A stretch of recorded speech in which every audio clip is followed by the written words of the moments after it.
Mesdames et messieurs, votre mère a effectivement souhaité que je puisse vous faire part de ce qui, tout compte fait, est au cœur de vos préoccupations quotidiennes. Je n'ai jamais vu autant de réflexions politiques chez chacun et chacune d'entre vous. Dans chaque famille, on s'interroge sur l'avenir de nos enfants, où va le monde.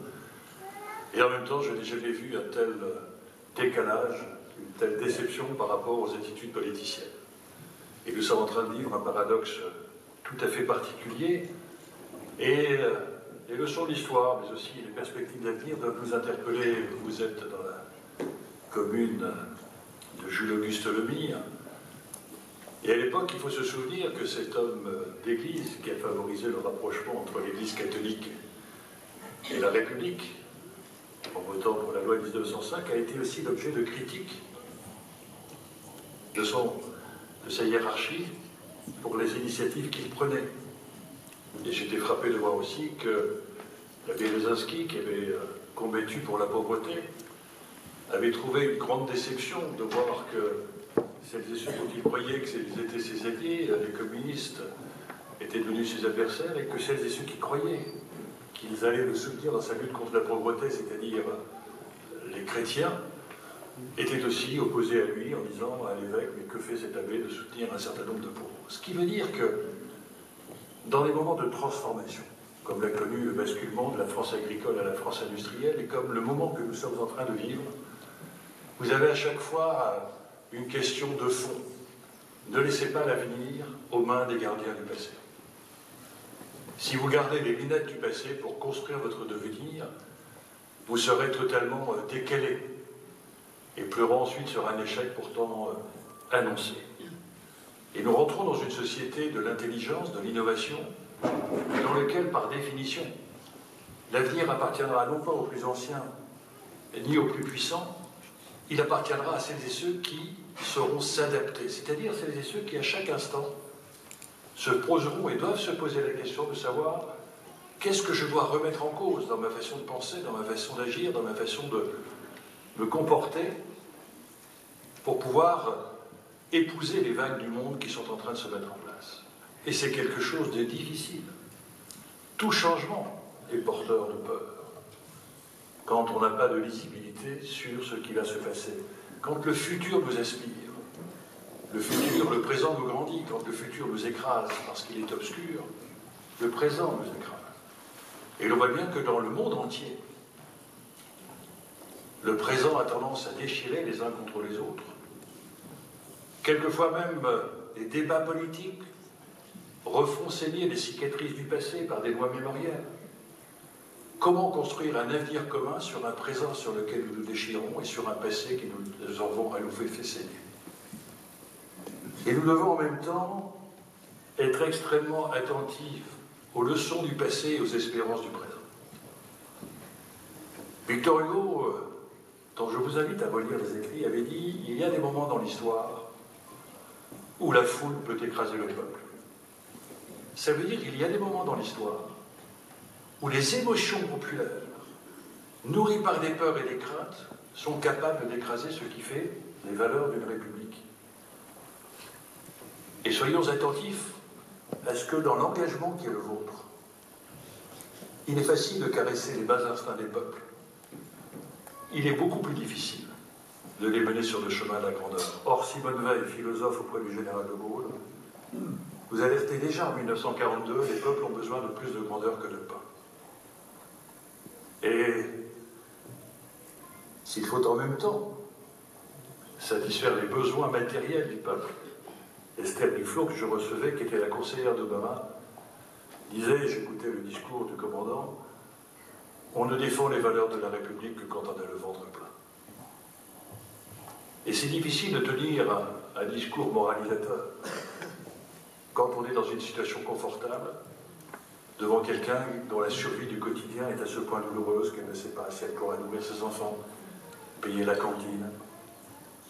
Et nous devons avoir cette acceptation d'une réalité que nous ne mesurons pas toujours, et d'être en même temps attentif à cette force de la vie sur la mort, à cette force puissante de besoin de vivre. Je donne un exemple qui est à mes yeux douloureux, j'y pense tous les jours. Comme vous, Je suis très interpellé sur mon incapacité d'agir par rapport à la destruction d'Alep. De voir que les démocraties se sont reculées devant les dictatures. Et ce n'est pas cette leçon-là qui m'interpelle le plus. Celle qui me touche le plus de façon positive, c'est que quand les caméras balayent ces immeubles détruits, sous le silence apparu des bombardements, sur la disparition des militaires, que voyons-nous apparaître? Des enfants qui reviennent dans la rue et qui jouent. La vie l'emporte toujours sur la mort. Et nous devons aussi être attentifs à ce qu'évoquait M. le maire sur les élus locaux et sur la fragilité de notre système démocratique. N'oublions pas qu'il y a quelque temps, on a assassiné une députée travailliste en Angleterre. N'oublions pas il y a quelque temps que l'on tirait des balles sur les permanences d'élus socialistes. N'oublions pas qu'aujourd'hui, vous avez la chance d'avoir des élus à qui vous apportez des critiques. Mais si nous ne resterons pas les élus, si nous ne resterons pas la citoyenneté, si nous considérons les élus uniquement comme un guichet de réclamation, on ne peut pas demander aux élus des vertus qu'on ne peut pas assumer soi-même, et on ne pourra pas construire de responsabilités collectives sur des irresponsabilités individuelles. Ces hommes et ces femmes qui portent l'uniforme, comme le commandant, comme les gendarmes, comme les pompiers, sont porteurs d'une défense du règle collective, d'une morale collective que représente la loi. Ils ne sont pas anodins. Mais Antigone déjà attirait notre attention en disant les lois non écrites sont supérieures aux lois écrites. Et quand on recule sur le chemin de l'éducation et de l'acceptation d'une loi collective, qu'est la morale collective d'un vivre ensemble, qui nécessite à revendiquer ma liberté jusqu'au moment où elle ne vient pas gêner celle de l'autre. Si nous ne retrouvons pas le sens de l'altérité et le sens de l'intériorité, comme déjà l'appelait aussi Simone Veil en 1942, nous allons sur le chemin de quelque chose d'assez redoutable, qui est une société dans laquelle les conflits d'intérêts l'emporteront sur la communauté de destin. Avant la nation, nous acceptions de payer le prix du sang pour en défendre les valeurs. Aujourd'hui, nos nations se déchirent sur la souffrance du quotidien. Et nous voyons bien que nous avons laissé très naturellement évoluer chacun et chacune d'entre nous. Non pas comme citoyens responsables de l'avenir collectif, mais parce que, peut-être par négligence de notre part, peut-être par une forme d'insouciance dans laquelle nous a bercé le credo qui était imposé après 1945, après la guerre, après cette formidable aspiration à la paix, le credo américain s'est répandu sur le monde entier, selon laquelle les libertés économiques allaient se conjuguer avec les libertés individuelles, et quelle évidence! La libération du commerce que l'on pouvait par le téléphone et le conteneur, circulation d'informations, les prix des transports, était liée directement à la démocratie. Or aujourd'hui, on voit bien que ce credo qui nous a versé dans la relative insouciance, qui s'interrogeait demain d'un avenir matériel qui allait de toute façon être positif. Aujourd'hui, la réalité fait que nos idéologies politiques sont aujourd'hui fragilisées. Les ultralibéraux qui pensaient que l'autorégulation du marché allait apporter une formidable cohésion sociale voient au contraire un constat d'une augmentation des inégalités qui n'a jamais été aussi grande, au point d'ailleurs que Mme Clinton n'a toujours pas compris le succès de M. Bernie Sanders, qui, dans le pays du capitalisme, était l'expression d'une stagnation des salaires et d'une condamnation d'un système dont la théorie du ruissellement, vous savez, plus les gens sont riches, plus ne marchait plus. Mais l'on voit bien aussi que les théories dites de gauche d'une relance keynésienne sont aujourd'hui complètement perplexes, puisque la Banque mondiale n'a jamais été créée autant de monnaie, nous sommes passés de 10% à 30% du PIB mondial en monnaie, il n'y a jamais eu autant de création monétaire, et il n'y a pas de croissance des prix, ni de croissance économique, et ça veut dire qu'il y a une croissance artificielle des actifs. Et donc on voit bien que cette insouciance dans laquelle nous vivions, de ne pas nous interroger, nous étions communistes, gaullistes, de droite, nous étions paysans, artisans, on était tous dans un confort intellectuel qui faisait que soit on contestait notre famille, soit on adhérait à cette insouciance d'idées qui faisait qu'on ne se reposait pas de questions, et la croissance académique allait apporter immédiatement un bonheur, fait que tout cela étant remis en cause, nous sommes dans un moment où les croyances religieuses elles-mêmes par les sciences se remettent en cause au point de pousser d'un côté les intégristes et de l'autre côté celles et ceux qui doutent. La vraie question, c'est au moment où les idéologies politiques sont remises en cause, où les croyances religieuses sont déstabilisées, où le robot, semble-t-il, va modifier complètement le rapport au travail, où les familles sont en train de s'écarteler sur le plan géographique, quelquefois même sur le plan affectif et quelquefois même sur le plan des strates. Quand nos outils de socialisation traditionnels sont à ce point fragilisés par une évolution rapide du monde, qu'est-ce qui permet de faire vivre ensemble les choses? Régis Debray nous apporte une réponse, c'est des choses qui nous dépassent. Et le général de Gaulle déjà nous disait, les causes transcendent les peuples, les intérêts les déchirent. Et nous sommes dans un moment très intéressant. Le philosophe nous interpellait en disant, les nations ne meurent pas, mais elles peuvent se suicider. Et nous avons une formidable opportunité politique et une formidable exigence. L'opportunité politique, c'est la brutale apparition dans l'histoire de l'humanité, par tout un débat scientifique aujourd'hui incontestable, de la fragilité de la nature. Descartes nous avait dit l'homme est maître de la nature. Et chacun imaginait que le génie de l'homme était de pouvoir la dominer. Aujourd'hui, on mesure que la fragilité de la nature est en train peut-être de fragiliser notre vie terrestre. Mais en même temps apparaît la fragilité de l'humain. C'est-à-dire, le commandant l'évoquait, ou le maire. On voit quelquefois des hommes et des femmes dont le comportement nous paraît absolument incroyable. Comment imaginer, parce qu'on ne réussit pas sa vie, de vouloir réussir sa mort en tuant celles et ceux auprès desquels on a appris, on s'est éduqué, on s'est même quelquefois inséré. Et nous sommes perturbés quelquefois par la violence des rapports sociaux entre voisins, au point de recourir à l'intervention de la gendarmerie ou de la justice parce qu'on ne sait plus se parler. Et c'est ça qui est assez extraordinaire, c'est que ce moment politique majeur de la fragilité de la nature et de la fragilité de l'humain est un moment à saisir parce qu'on a envie de se battre. Pourquoi? Pour ceux que l'on a peur de perdre. Et ce que l'on a peur de perdre, c'est ce à quoi on accorde le critère de fragilité. Fragilité d'un amour, fragilité d'un enfant, fragilité d'un emploi, fragilité d'un territoire, fragilité d'une commune. Or, nous savons bien les uns et les autres qu'aujourd'hui, tout est fragile. Tout est fragile, pourquoi? Parce que la technologie numérique est en train de bouleverser le rapport à l'autre, le rapport à l'espace, le rapport au temps, avec une accélération qui donne le vertige et qui peut nous amener à un réflexe suicidaire.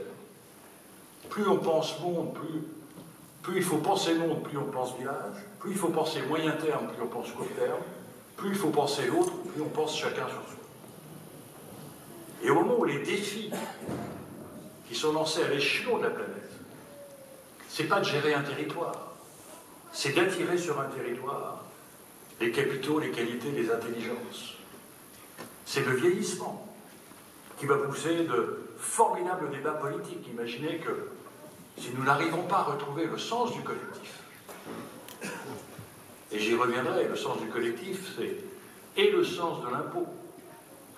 Quelle chance j'ai en tant que citoyen de pouvoir payer pour une politique dont je vais peut-être un jour bénéficier? Alors que si on vous interroge, peut-être pas vous, mais la majeure partie de l'opinion estime que les impôts, c'est des vacances qu'on vous prend, c'est la voiture que je ne peux pas acheter, et c'est du train de vie que je ne peux pas assumer.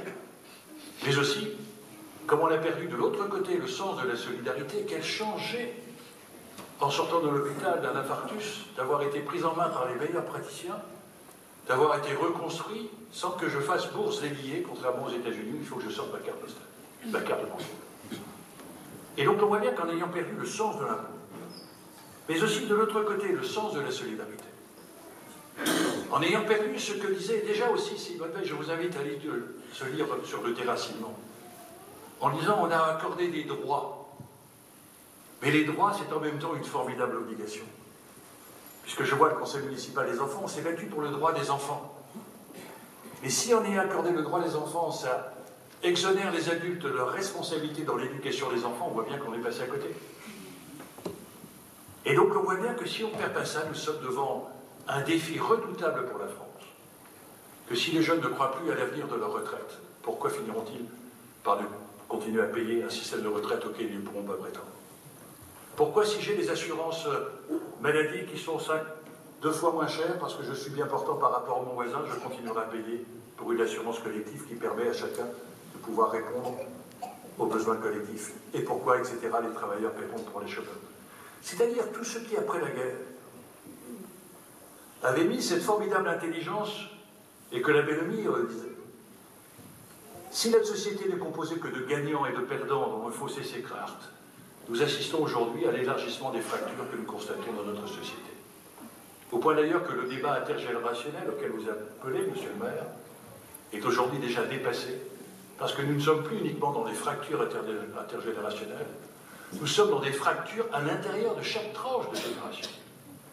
Dans le monde des retraités, il y a celles et ceux qui à peu près ont un revenu à peu près correct et ceux qui n'en ont pas.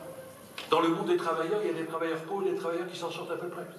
Et dans le monde des jeunes, il y a des jeunes complètement en déshérence et des jeunes qui ont plutôt le monde pour avenir. Donc on voit bien que tout est en train de se fragmenter, tout est en train de se fracturer, et nous pouvons effectivement, devant les prochaines échéances qui nous attendent, nous voyons bien aujourd'hui l'écart qu'il y a par cette difficulté pour les politiques. Mais en réalité, on passe là à côté de quelque chose d'absolument incroyable, c'est la socialisation et c'est le sens du collectif. Et nous devons réfléchir aussi, je salue votre initiative, monsieur le maire, du conseil municipal des enfants. Ça me faisait penser dans cette société d'intelligence dans laquelle nous rentrons. Vous savez, là, si je schématise, et je ne veux pas être trop long, si je schématise l'évolution de notre société rurale, du début de l'humanité à la société industrielle, à la société de l'intelligence dans laquelle nous sommes, quand on était dans une société rurale, on exploitait le sol, dont le critère était la fertilité. Mais en même temps, on acceptait un quotidien difficile parce qu'il y avait une promesse spirituelle de l'au-delà. Si tu es un type bien, tu iras au paradis. Puis quand on a basculé dans la société industrielle, l'exploitation du sous-sol, avec la technologie, les machines qui ont allégé la fatigue des corps, on acceptait un quotidien difficile parce qu'il y avait une promesse matérielle. Si tu es un type bien, tu pourras acheter une voiture, une maison, tu pourras, etc., etc. On voit bien qu'aujourd'hui, nous sommes dans une société où il n'y a plus de plus-value spirituelle, les gens croient ou ne croient pas au paradis. Les gens ne croient plus ou croient à une plus-value matérielle. Et la douleur du quotidien est plus difficile. C'est-à-dire l'acceptation de la souffrance du quotidien a considérablement baissé. Et nous sommes donc dans un moment où les peuples ont absolument besoin de croire. Mais on ne peut pas croire en quelque chose si on ne croit pas en soi-même. Or, tout notre système en France, basé sur un système monarchique puis républicain, a été sur un système de l'obéissance. Il faut obéir au curé en tant que fidèle. Il faut obéir au secrétaire général du parti en tant que militant. Il faut obéir au maire en tant que citoyen. On voit bien que ce système est complètement balayé et que les gens ne veulent plus obéir, ils veulent choisir et ils veulent adhérer. On voit bien qu'aujourd'hui, c'est assez fascinant de voir que dans cette gestion de l'intelligence, toute notre politique n'est pas une politique pour soulager nos consciences. On est un pays de normes. Et donc on met les gens dans des normes. Vous êtes bourgeois, vous êtes riche, vous êtes pauvre, vous êtes jeune, vous êtes handicapé, vous êtes... Et en réalité, sans nous en être rendu compte, en nous appuyant sur cette norme, on a mis en avant la normalité et la stigmatisation de la différence plutôt que l'enrichissement de la différence. Et on a soulagé nos consciences en mettant des politiques sociales de compensation et en mettant sur celui qui était écarté de la norme la responsabilité. T'es chômeur, tu te débrouilles pour retrouver un travail. Et avec toute une série d'échecs. T'échoues à l'école, t'es nul. Ta femme est partie, t'es nul. T'as déposé le bilan, t'es nul. T'as pas de Rolex à 50 ans, t'es nul. Et on voit bien que cette démarche, dans la société d'intelligence dans laquelle nous sommes, est une révision culturelle absolument fascinante. Parce que les séquences du temps, la bataille du temps et des cerveaux, je terminerai là-dessus, fait qu'en réalité, on est toujours aussi dans cette notion de norme, dans la séquence d'un temps qui fait que vous êtes de 0 à 4 ans, et puis de 4 à 10 ans, et puis etc., etc. Et chaque passage est un passage douloureux. Nous allons évoluer vers une gestion confuséenne du temps, transformation continue de la permanence, de la personne. Il y a 10 ans, on peut être milliardaire sur YouTube et connu du monde entier, et à 90 ans, être investisseur. Mais toute nos politiques fait que si vous êtes chômeur à moins de 25 ans, c'est mission locale, à plus de 25 ans, c'est Pôle emploi, c'est toujours chômeur. Si vous êtes handicapé, à moins de 60 ans handicapé, à plus de 60 ans handicapé. Personne âgée, c'est toujours handicapé. Donc on voit bien qu'il va falloir avoir une révision sur les politiques publiques d'accompagnement d'une personne à surmonter une difficulté et d'une société inclusive qui fait que si quelqu'un est à l'écart, c'est la responsabilité collective qui va se mobiliser pour comment faire en sorte que cet enfant qui est en situation d'échec puisse en tirer ses potentialités. Et c'est là où j'attire cette extraordinaire chance qui nous est offerte. Lorsque je demandais à M. Schwab qu'est-ce qui allait se passer dans les 25 ans qui viennent, il me disait c'est simple. Dans 25 ans, la population mondiale est actuellement à 50% connectée, elle le sera à 90%. Nous allons avoir 10% de vêtements connectés qui vont vous donner des tas d'informations. Nous allons avoir l'intelligence artificielle, vous savez ce qu'on appelle les algorithmes, qui sont déjà dans les boards, c'est-à-dire les conseils d'administration, vont demain être de plus en plus dans les aides à la décision. Aux États-Unis, les ordinateurs apportent des diagnostics médicaux bien plus sécurisants que 10 médecins, bien plus vite, apportent aux avocats, etc., etc., etc.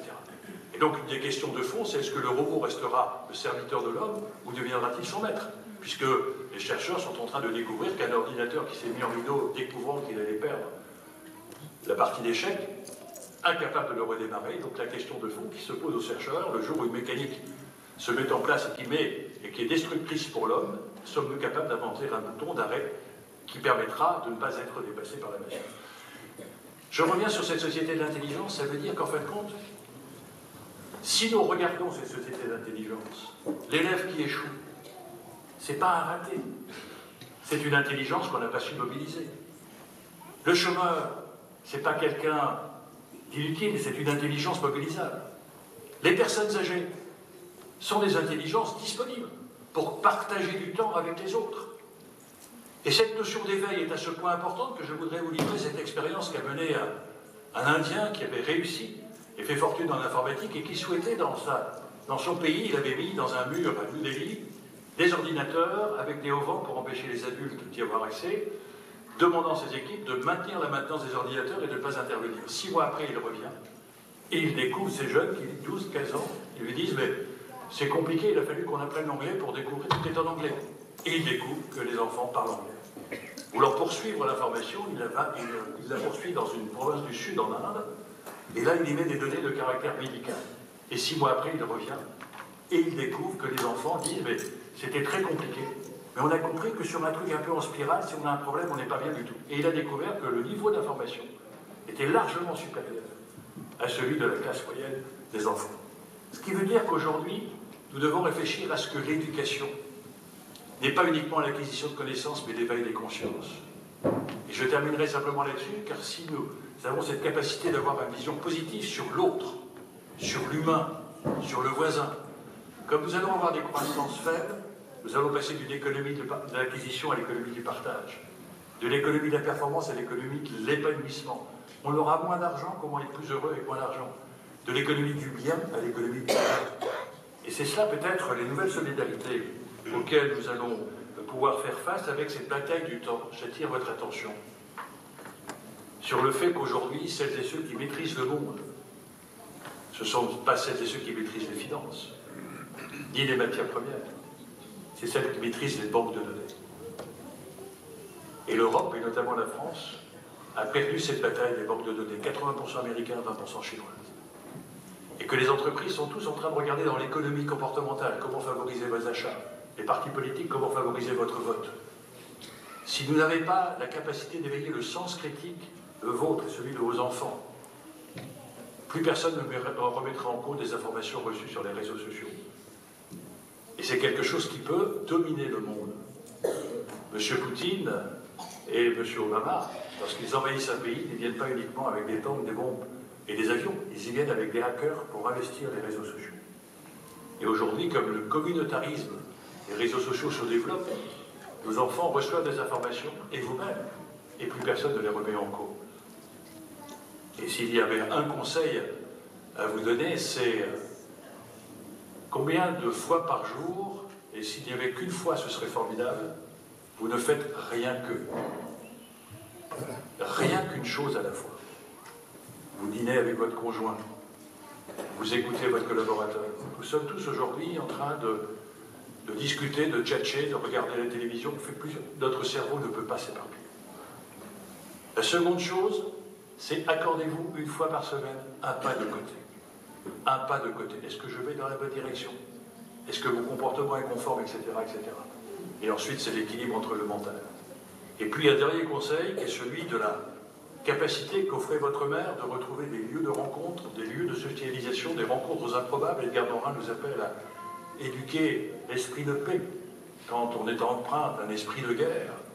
C'est de développer le sens de la rencontre avec l'autre et le regard avec l'autre. Xavier Bengueli attire notre attention sur le fait que celui qui est dans la rue ne souffre pas parce qu'il n'a pas d'euros dans son école. Il souffre parce qu'il n'y a plus personne qui le regarde. Et l'on voit bien que le risque majeur qui nous frappe, c'est l'isolement. Et l'isolement, quelquefois, on peut être isolé au milieu d'une foule. Et je pense que s'il y avait cette capacité, avec Cités Unies, avec votre mobilisation pour Hugo, avec votre regard sur le handicap, c'est de considérer que faisant partie d'une commune, vous faites partie d'une famille. Et qu'à ce titre-là, vous avez certes des droits à revendiquer, mais des obligations envers votre voisin.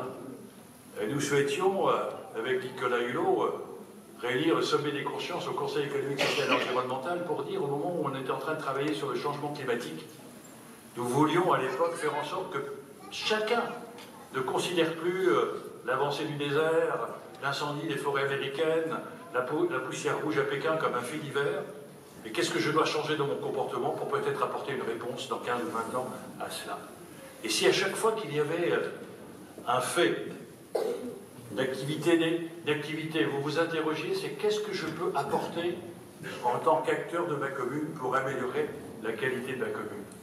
Et c'est là où je salue le regard des enfants qui sont déjà responsables, l'interpellation de votre maire et de vos élus, et de vous remercier pour votre attention avec ce dernier conseil. Si vous deviez diviser votre temps, passez un tiers de votre temps à essayer de vous éveiller avec vous-même. Puis un tiers de votre temps à vous éveiller avec quelqu'un qui vous apprend. Et puis un tiers de votre temps avec quelqu'un à qui vous allez apprendre quelque chose. La transmission, c'est la cohésion. Bonne année à tous.